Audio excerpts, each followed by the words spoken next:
How to Deal When the Shit Gets Real podcast. I'm Rietta, and today I'm here with Whitney and Ellis. So, Whitney, how do you deal when the shit gets real? Or just tell us a little bit about yourself. Yes, I love to deal when the shit gets real. I have learned methods and tricks for doing that. I'm more than happy to share that on this podcast episode with some people.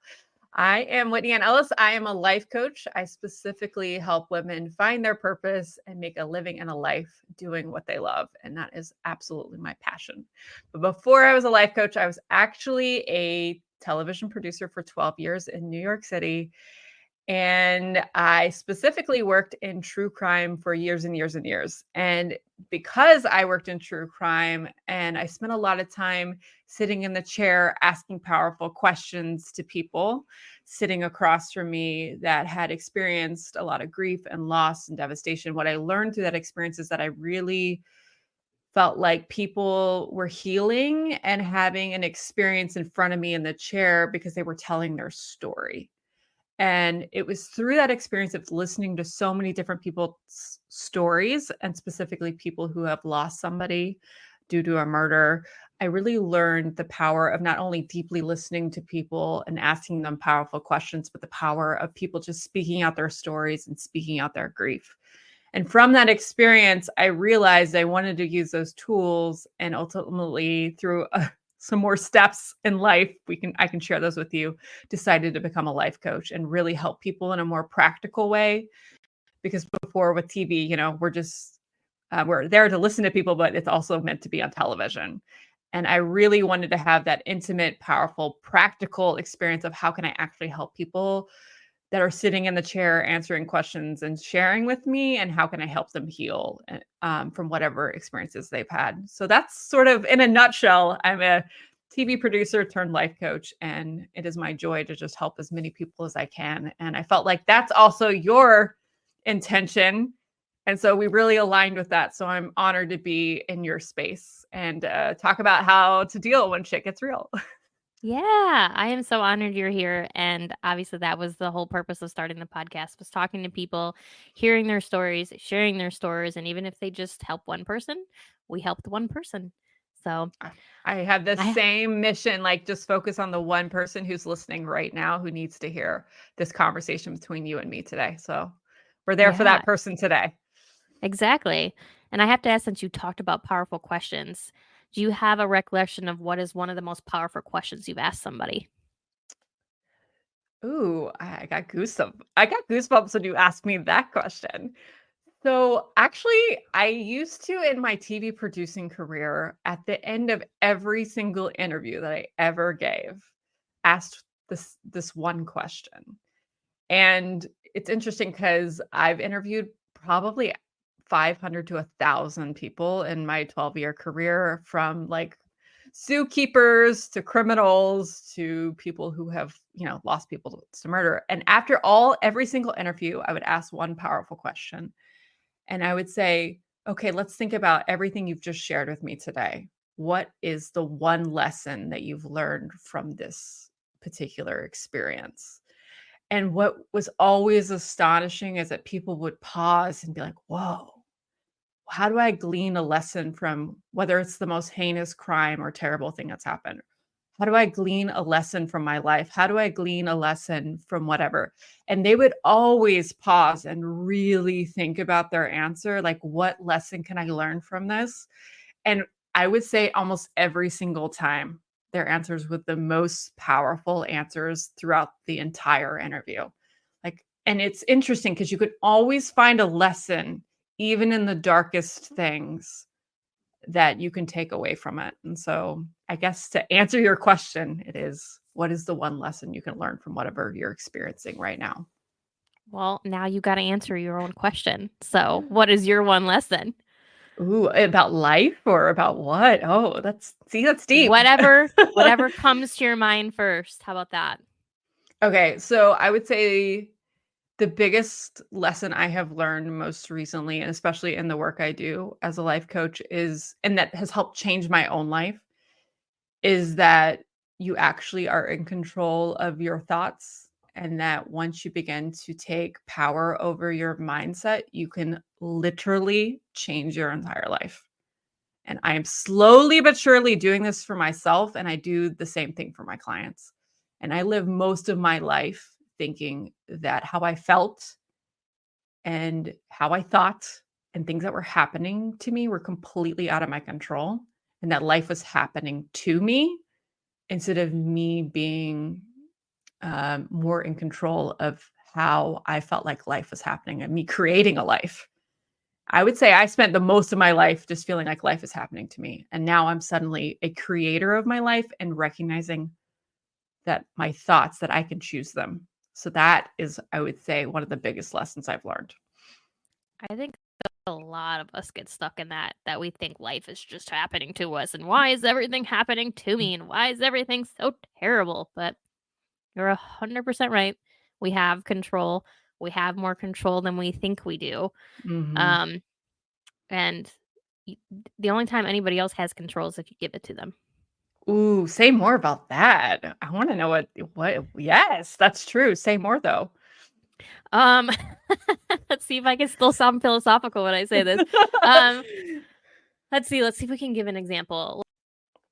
A lot of us worry about how other people think or feel about each other, or think about us, or how we're doing things, but it doesn't matter, right? And we only give them that power to influence how we do things if we give them that power. If we let them have, if we let them in their influence have control over us. If we let their opinion have control over us. Otherwise, it doesn't matter. Their opinion doesn't matter. Totally, and I think what you mean by control, and I see this in a lot of my clients, like they reach a point where they've lived a life that doesn't feel like their own, and I think part of it's because they were living on other people's expectations, and so they gave away their control of their life by making decisions based on what other people will think of them. Yeah. A lot of us get lost in checking the boxes, right? I talked about this Mhm, on the last episode. Buy a house, check. Get married, check. Have a mhm. baby, check. But that's not what we're doing, right? That's not why we're here. We're not here just to check boxes. Totally, and so then suddenly people are like, "Wait, I checked all those boxes and I'm, like, unhappy." And I don't feel Exactly. like my life is mine, and I don't feel like I'm authentically living my life, and then it's because they've given up so much control of their life because they've allowed people's expectations and the social pressure to dictate their decisions, and that you think that they're Exactly. right and that it really matters, and then you say, "You know what? I should make decisions on what other people think of me, what they will think of me." And what's so interesting when you ask somebody, "Well, who is they? Who is they?" And then they may be, "Oh, what do you mean?" I'm like, "Who are you referencing? Who's this collective group of people?" And ultimately, when you ask a little further, sometimes you find out it's like a mom, a Mhm. school teacher that had a negative you know what I mean? So it's so interesting who's your they that you hear like their voices behind you kind of pressuring you to make a certain decision.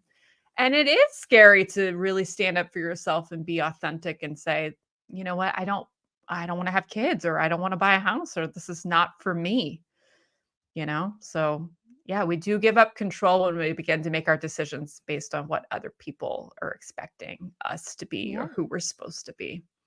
Yeah, exactly. And that's like you followed a career that I'm sure at one point you did love, and then you reached a point and you're like, I don't like this anymore. I need to do something else. Oh my gosh, yes. So that's exactly what happened. I went to New York City. I had an incredible career. I literally climbed my way up the production ladder. I went from, the assistant who got people coffee to becoming the executive producer at one point where people got me coffee. And it was an incredible journey. And I did it for 12 years in New York, and I saw the world. I interviewed people. Like, I really, at one point, absolutely loved and was tapped into what I was doing. But then what happened was towards the end of it, the last 2 to 4 years, I started, getting sick. I started overworking, hustle culture, toxic culture, all these things.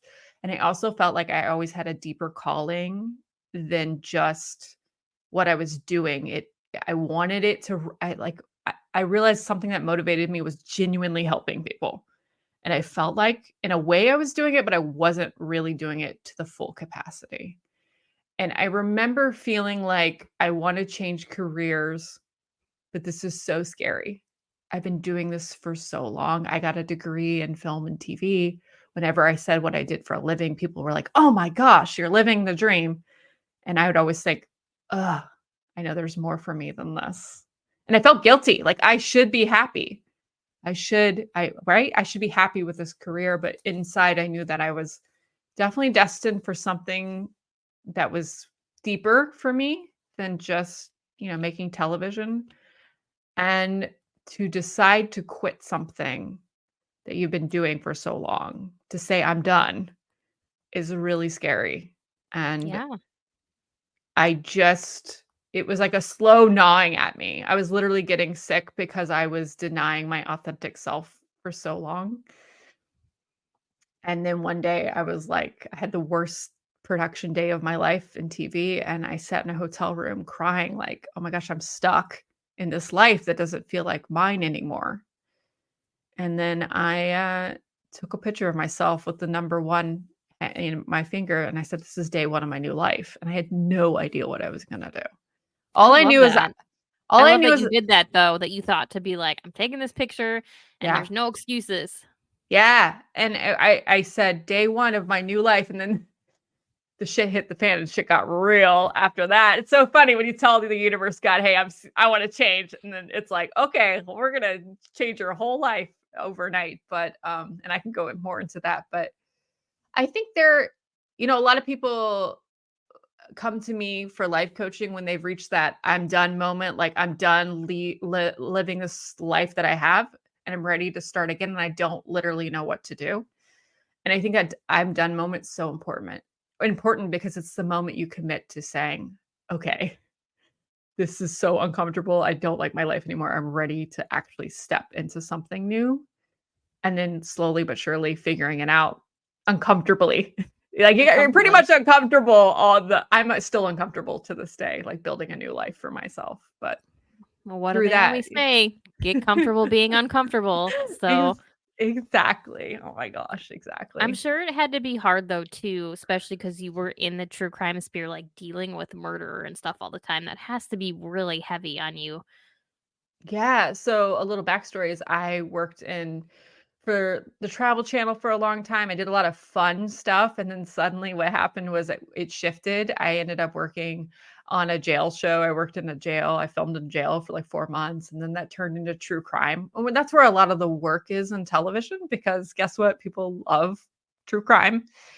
And nobody trained me to communicate with people who are family members that have been left with this grief that is unbelievable.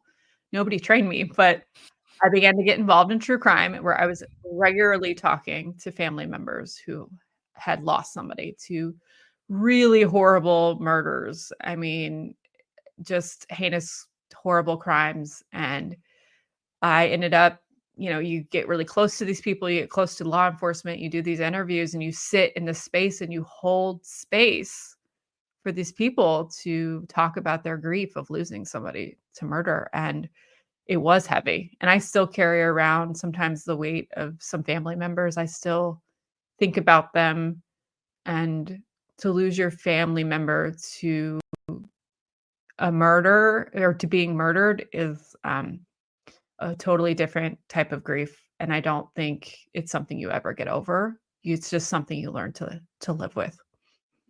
I couldn't even I couldn't even begin to imagine it. So, um I know you told me you worked on some big cases. I don't know if you're allowed to say that here, but are you allowed to tell us any of the cool cases that you worked on? I hate to say cool because that's not, you know what I mean though.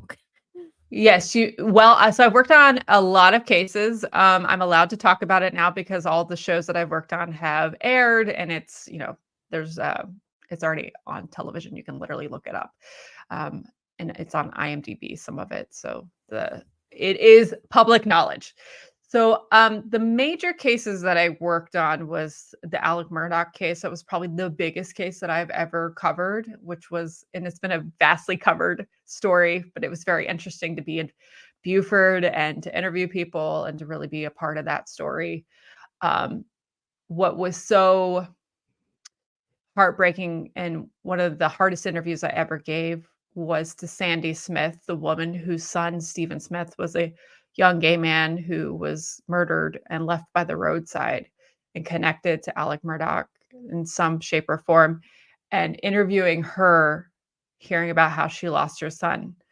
And that case is not fully solved yet either. Like, they've never really pinpointed who did it. That was heart-wrenching. All the twists Ugh. and turns of that case. That case could go on for eternity, between the financial crimes and all the murders and all the people left behind. It is one of the wildest, most complicated cases I have ever worked on. So that's one of them. I've also worked, I covered Casey White, the guy who escaped from prison with Vicky White. And, he was a crazy person. Chris Watts, I covered Chris Watts, who um, brutally murdered his pregnant wife and his 2 children and put them in oil tanks in Colorado. But, That those are one big still cases. makes me mad. That one still Yeah, I know, it's still really upsets disturbing. me. Yeah. Yeah. And then one of my favorite shows to work on was In Pursuit with John Walsh. John Walsh is the guy who, back in the day, at the end of Cops, you'd hear him say, his show would come on and he would catch the bad guys. And he still works and he's still making a difference in people's lives. And so I worked on the show In Pursuit with John Walsh.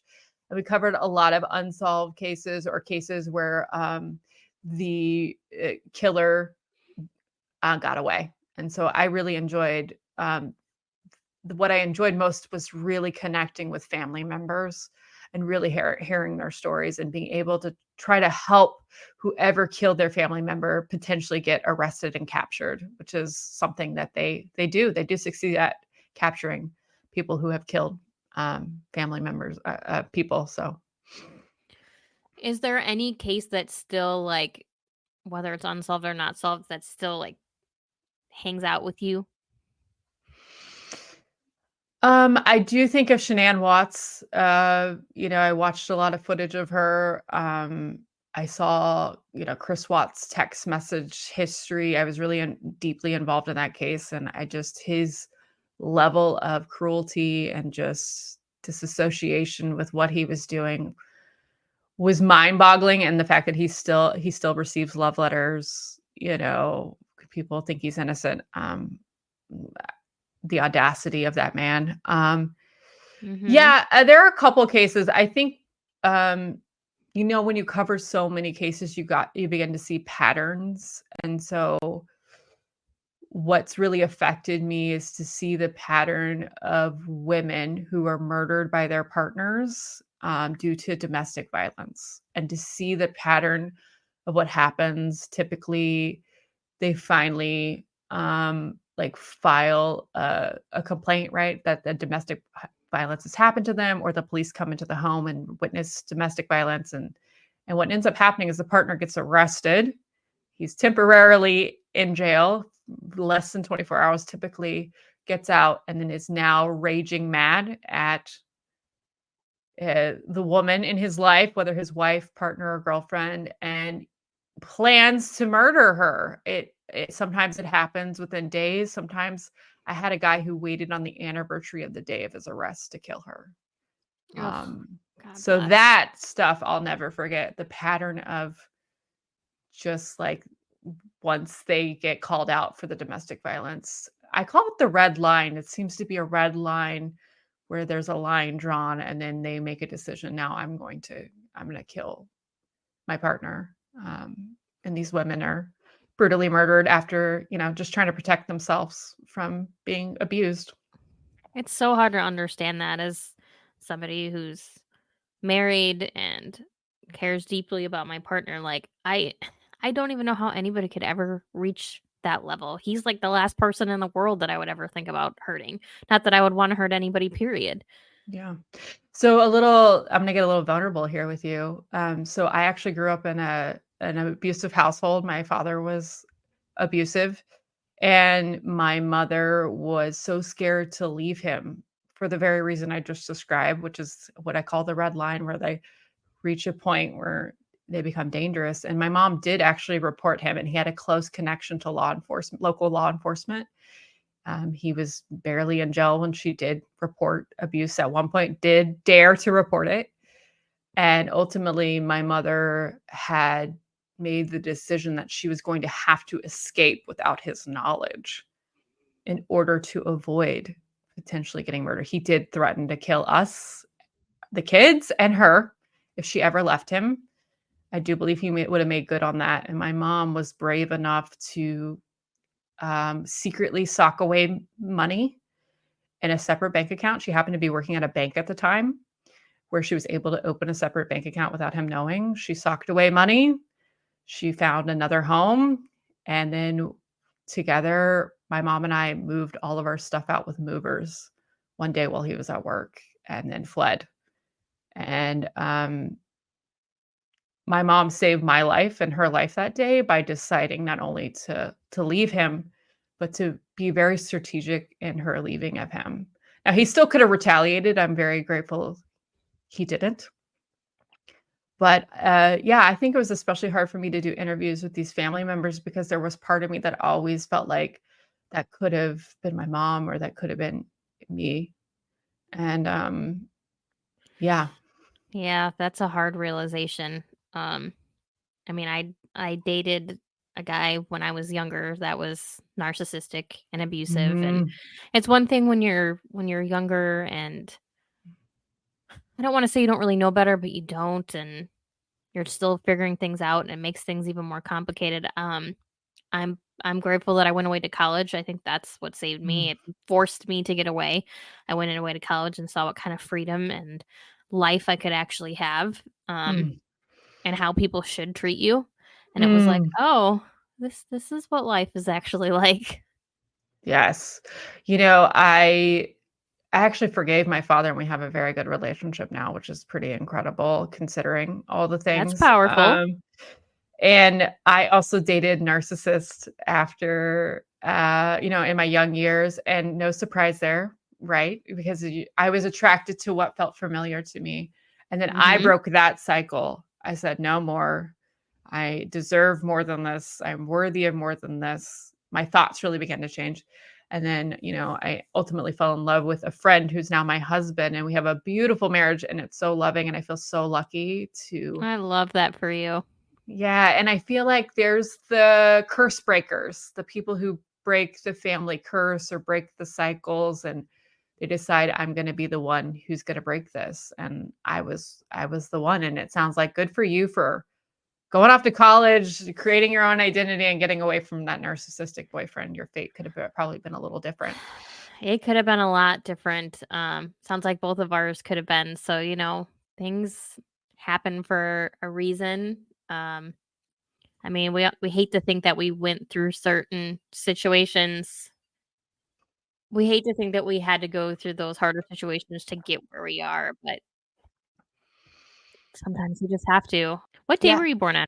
Like, curious, like, number-wise. Ooh, I love what a fun question. 9/7. You can either know the year too, girl. You have to look it up. It's funny, I think I was listening to I don't know if you know who Bunny is. I'm assuming most people know who Bunny is. So Bunny is Jelly Roll's wife. Um, Okay. she was interviewing this is gonna sound crazy, but just go with me for a minute. I'm on the ride. Let's go. She was interviewing Machine Gun Kelly, and they were talking about being generational curse breakers, and they were both born on the 22nd. And I guess being born on the 22nd, that is like the day that a lot of like generational curse breakers are born. But that's if you believe in like astrology and all that stuff. But it was really interesting to hear them talk about it. Oh my gosh, that is trippy. I'm gonna have to look into the 22nd, and I'm curious what day my mom left my dad because I felt like she was also a curse breaker because she broke that curse herself. That is so fascinating. I actually think I quit my job on a 222, by the way. Oh my gosh, December 2nd of 22. Wait, what? See, I think there's other dates too. It's not just the 22nd. So I don't know. The 7th might be in there. We'd have to look it up. I just know for sure the 22nd because both him and I think Bunny were both born on the 22nd. So they were like having this whole thing about it. So like my brain just went there when you started talking about curse breaking and I was like, "Oh my god." Okay, I love that. I will look up the 222 later, but Yeah. amazing. back on track. I had something and it left me, but it's fine. We'll just move along. Let's move Um on. we'll just move on. It's all good. But I mean, I love that you're a Chris Breaker, you and your mom. I think that's fantastic, and that you've found your healthy marriage, and now you're Mm, finding your healthy life. mm, So what was that burnout moment? What mhm. happened? I know you touched on it a little bit, but what was that like full burnout moment that led to this transition? And then how did that transition, how did you land on life coach? Oh, I love this. Okay, so let's talk about it. The burnout. I think burnout is a slow creep until it's invading your entire body. I've never said that out loud before, but I actually think it is. So what I actually kind of happened. like that description. I mean, it sounds horrible, but it's an accurate description. Yes. And, when you're young, trying to, like, make it and, like so for me, I was building a career in an industry that was pretty tough, going at, always record pace with deadlines that were always yesterday, always as soon as possible, and then on So top of that. super stressful is essentially what Yeah. you're saying. Yeah, and then New York City on top of that. So, like, living in Manhattan or living in New York City and working in New York City is, like, also another level of stress of just, like, you gotta be at, like, a 10 all the time kinda thing. So, I was always living at a 10 for most of my 20s and early 30s. I would say more like at a 20, right? And so the only way to keep up was to overcaffeinate, to give over to the career, like lose boundaries, give yourself to this thing. And I would say in TV and film culture in general, it's very like it's almost like you can't even have a personal life. It's like you give to the show you're working on, you have to give to it so much. And so there was like the physical aspect of the burnout. And I also got diagnosed with an autoimmune disease. I literally had a doctor leave me a voicemail. She had no bedside manner. Left me a voicemail, told me I had an incurable No, autoimmune disease. I was like, okay, how cool. rude. I know. But I had started developing hives and fibromyalgia, and my body was really starting to say to me, "Hey, the way you're living your life does not feel good." It was like literally like I think this happens for people when you start walking down a path that's starting to not feel like right for you anymore. Your body will, if you're ignoring your intuition, your body will be like, "Yo, hey, wake up. It's time to wake up, buddy. Like it's time to change your life." And so I would say burnout happened physically for me. It also happened with me not listening to my intuition and overriding it, just making decisions based on, I got to hustle. I got to do this job. I got to like use my logic and not listen to my intuition. And so that was starting to happen to me. Like the buildup of years of doing that started adding up. And I think the other part of me felt like, I'm walking away from these people after doing these really intense interviews. Like, I mean, 4 hours of listening to somebody's like deep loss. And I'm feeling like, there's gotta be more than this. Like, this can't just be for TV. So that for me was like a culmination of like the physical hustle and the feeling like I wanna do more. And so my intuitive voice, so I'd like to talk about this a lot. I think people ignore their intuition a lot. And I agree. I was doing that a lot. I was letting fear make all my decisions. Like, okay, you have to take this job because you need the money and you have to do this and you have to do that. And my intuitive voice kept speaking up saying, "Hey, there's something more for you and it's different." And I'm like, "No, no, this is all I'm really good at this. Like, why would I give up?" And then ultimately, I just like became so miserable and so having such a hard time that I was just like, this has got to be over. And so we go cut to that hotel moment, day one. Like, I finally just it ended up being too much. Like, I was so miserable that I was like, we got to turn my life around. It feels completely out of my control. And like, it's fear. And I think day one was the day I started actually listening to my intuition, where the voice inside of me, everybody has that it deeply knows the real answer. And I just remember like a little bit feeling like, I don't know what I'm going to do. I just know I need to follow this instinct that I need to go a different direction. And one thing I teach my life coaching one-on-one clients is how to re-listen to your intuition. And part of it's listening to your body because your body knows the truth. And so when you're in fear, you can feel that in your body. When you know it's your intuition, you can deeply listen to it. And so, yeah, I started following that and started listening to my intuition. And then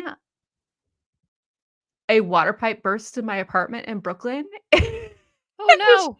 destroyed our home. And I also quit my TV job all in 1 week. So Oh I no. I had my career had ended because I said I'm done. And our home was like literally wiped out, like with the water pipe bursting. And we were just completely displaced. And my whole life literally turned upside down in a single week. And I now look back on that, which was one of the hardest times of my life. And I felt like it was God, universe, the spirit saying, okay, it's time to start with a clean slate. Like, and it gave me permission to start over. And I had a mentor say to me, have you ever thought about life coaching? And I said, because she was like, look what you're already doing. You're holding space, you're listening to people, you're asking questions. That's what a life coach does. And I said, what the hell's a life coach? And then I looked into it and I said, "Oh my god, this sounds amazing." And there happened to be a program for training program and I was in. I was like, "I'm doing this." It was like one of the gutsiest things I ever did. And then I've been doing this almost now 2 years where I'm working one-on-one with clients. So that's my story. The answers were all there and I lived about 2 years in the fog trying to figure out what my new life was. So Are you still in Brooklyn or where did we move to? no, I'm in New Jersey now. So, Look at you relocating and everything. The burst pipe was like, we're out of Brooklyn. Yeah, after 12 years, I was a little heartbroken. I used to be embarrassed to say I live in New Jersey, but now I live here and it's so beautiful. And I actually really enjoy living here. So it's all good. See, that goes back again to thinking how other perceive you. Oh no, I Mm. can't tell anybody that I live in New Jersey. That's embarrassing. Oh, you're so right. I had to like be coached by my own coach, my own life coach about it because I was having so many feels about saying I lived in New Jersey because of what people think. And I was like, I got to let this go. Like, you Did, just did your got coach have you walk around just telling random people I live in New Jersey to get over it? No, but they got to like, they got to the matter of the fact that like, yeah, it was caring way too much what other people think and what it represented for me to not be there anymore. And that was part of releasing an identity. You have an identity as a New York City person. I had to not only let go of my TV producing identity, but I had to let go of my New York City identity and allow something new to come.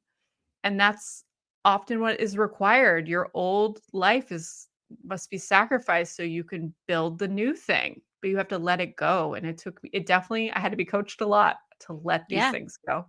One of the coaches I had talked about that, but she called it collapsing the timeline. So you literally just collapse that whole timeline and it doesn't exist anymore. And now you're on a completely new timeline. Whoa. I am on a new timeline. I'm like a completely different person now. It is See? wild. I mean, I feel like I've iterated into another version of myself, the more relaxed, at ease, like, I can't believe this is my life, and I wake up excited and at peace every day, and this is why I know I can help people, that when they feel stuck, I'm like, "Literally, I know what that's like. You can get out of it, and here's how you do it." See, you're the perfect person to do it. Um, I know this is kind of bouncing back to what you did before, but what are some critical elements you have used to work with people and helping them process grief or loss? Yeah, I do like this question a lot because I feel like we've all experienced some level of grief or loss. I mean, as a human, that is a part of the human experience to experience grief and loss. And so both in working as a true crime producer and as as a life coach, that always comes up.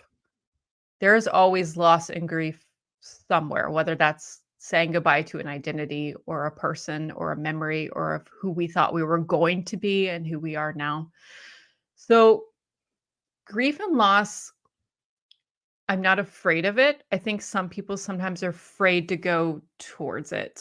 And so, one of the biggest things you can do for anybody experiencing grief or loss is to literally just hold safe space for them, to allow them to feel safe in your presence enough to talk and to talk about the loss, to talk about the grief in whatever way. Also, if they're not somebody who can communicate during the grief and loss, like especially men, I think they have a really hard time being somebody that expresses what it's like to experience it, just holding safe space for them, just letting them know you're there and that it's safe to be with you and that you're there for them. For me, across the board, if I do nothing else in my life coaching or if I did nothing else as a TV producer, it was literally to make that person feel incredibly safe and seen, to express the grief and loss that they've had. And it's always valid. It's always valid. There are problems in life that like are mind drama, right?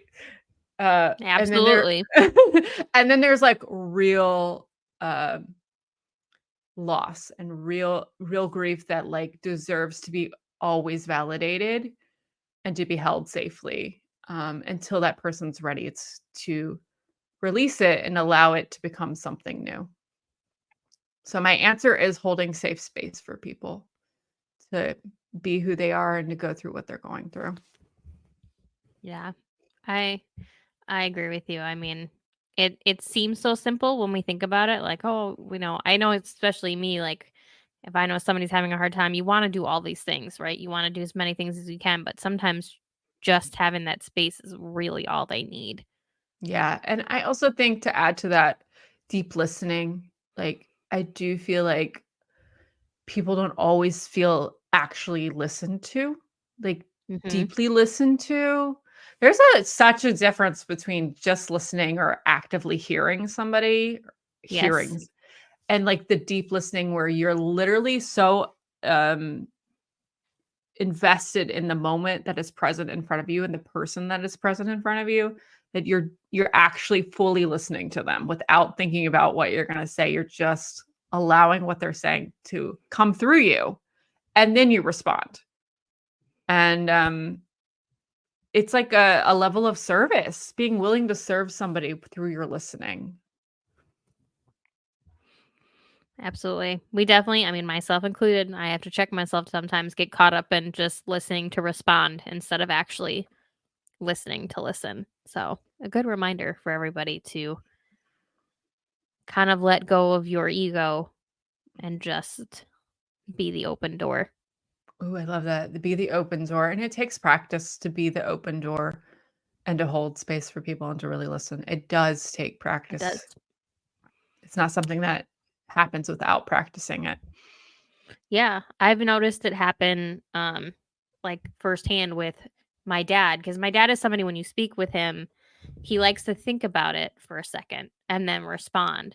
And because he takes those moments, people just start talking again. Like they think like he's not going to respond or something. And then he gets I don't want to say frustrated, but he gets kind of like upset because it was like, well, hold on a minute. You didn't like just because I didn't respond to you instantly doesn't mean I wasn't going to. I was taking serious contemplation of what I wanted to say and you didn't wait long enough. So he's always a good reminder to me that we got to slow down and wait a 100. minute. Mhm. Yeah, you're reminding me of something that I always found effective as a TV producer, and I use it as a life coach too, which is the power of the pause, like letting the pause happen in between spaces of people speaking.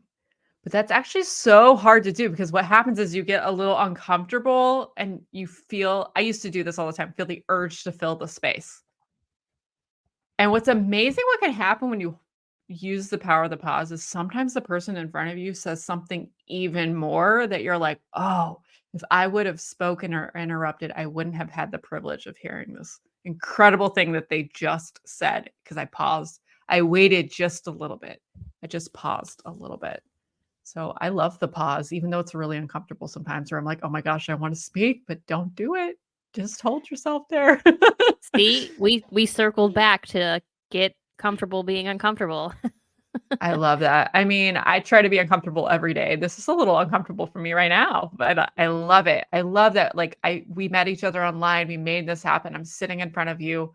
I am uncomfortable. I get a little nervous, but that is for me like how you begin to build a life you love. If you begin to start doing uncomfortable, exciting, and nerve-wracking things that you're like, yes, let's do Yes. this.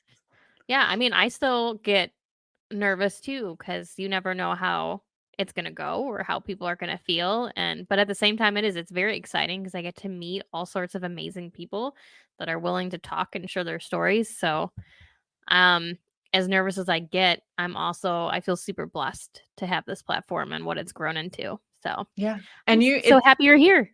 I'm so happy I'm here. And, you're doing the exact thing that I was describing. You're holding space for people, you're listening to their story, you're asking powerful questions. And that is so amazing. And it's definitely making a difference every time you share somebody's story and somebody listens to it and says, oh my gosh, I'm not alone. There's somebody else who has this story. I think that's really it. That moment where somebody Yes. realizes they're not alone or they find something that's going to help make their life just a little better. Absolutely. That was a big thing for me. I grew up an only child, and not to say that it was a bad thing, but there was a lot of moments where I felt very lonely. And that moment of just realizing you're not alone, like you were talking about, it really makes a difference. Yeah, just to hear that somebody's been through a struggle that maybe you haven't told another person about. I feel like this actually goes further into why I think sharing stories and sharing your story is so important because through the vulnerable act of sharing your story, somebody else is being seen or felt like they are being heard and they know they're not alone because suddenly they see themselves in your story.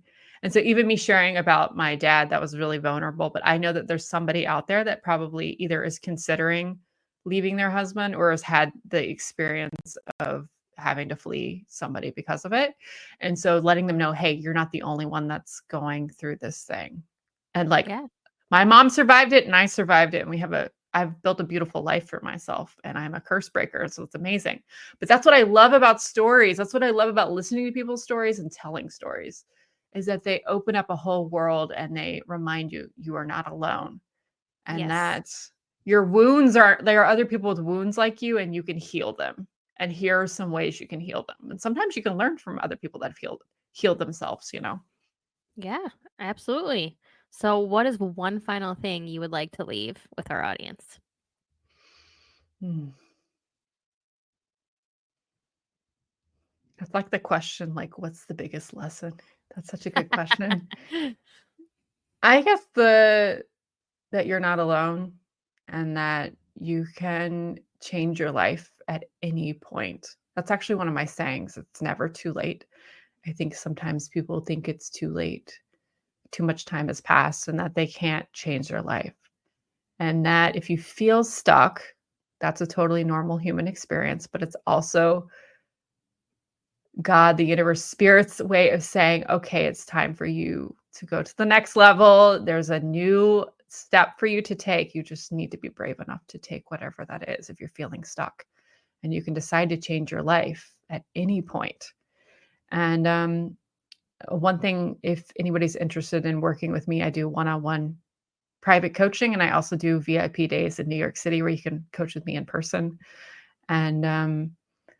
And that if you have lost somebody to murder, I'm so sorry that happened to you, and know that there are other people like you out there and that you are not alone with that weight, and that um, whoever you lost to murder, their life mattered and you can heal from it. But I totally understand. I remember always asking the question, can you get closure? And I feel like it's okay to not always have closure about everything, to continue to live with them in your heart and in your life. And so at the end of the day, I guess my message is that you're not alone.